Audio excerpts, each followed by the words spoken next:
Ignazio Messina, io le chiederei se condivide la preoccupazione che è di molti costituzionalisti rispetto al combinato Italicum riforma del Senato e soprattutto se nella versione che potrebbe uscire di compromesso, perché poi di questo si tratta, magari può esserci un vostro parere positivo. Ma io credo che la domanda da farci sia un'altra. Il Senato serve oppure no? Se il sistema bicamerale in Italia ha creato dei problemi, sicuramente un rallentamento dell'attività legislativa, io credo che allora bisogna essere più coraggiosi nel fare le riforme.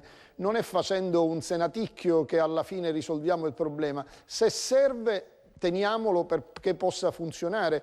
Se non serve, aboliamolo. Io francamente devo dire, al di là che venga eletto qualche consigliere direttamente, ma pensare a un Senato delle autonomie composto dai presidenti di regione, dai sindaci delle grandi città, io devo dirle, io ho fatto il sindaco non di una grande città in Sicilia, ma di una città di 45.000 abitanti. Non avevo tempo di respirare, onestamente, che un sindaco di grande città, un presidente di regione, possa andare a fare il senatore come organo di garanzia, mi sembra obiettivamente inutile.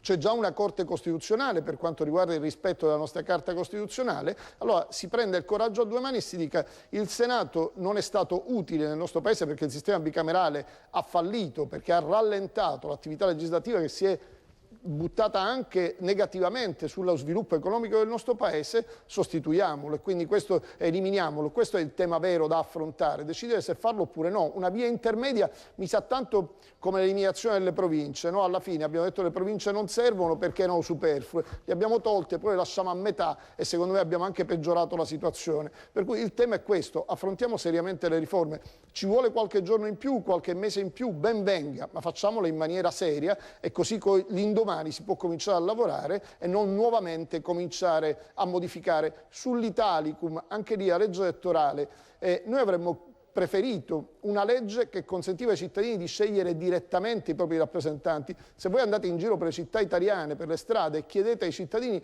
quello che lamentano come prima cosa è vorremmo scegliere i nostri rappresentanti. Io spero che al passaggio al Senato questa legge venga modificata e lo preveda. E poi un premio di maggioranza che garantisco. Concordo sul fatto che un premio di maggioranza elevato diventa fuorviante perché ovviamente è eccessivo, un premio di maggioranza che ti attribuisce anche il terzo partito, quindi te lo va a sommare perché viene fuori una sostanziale violazione della rappresentanza.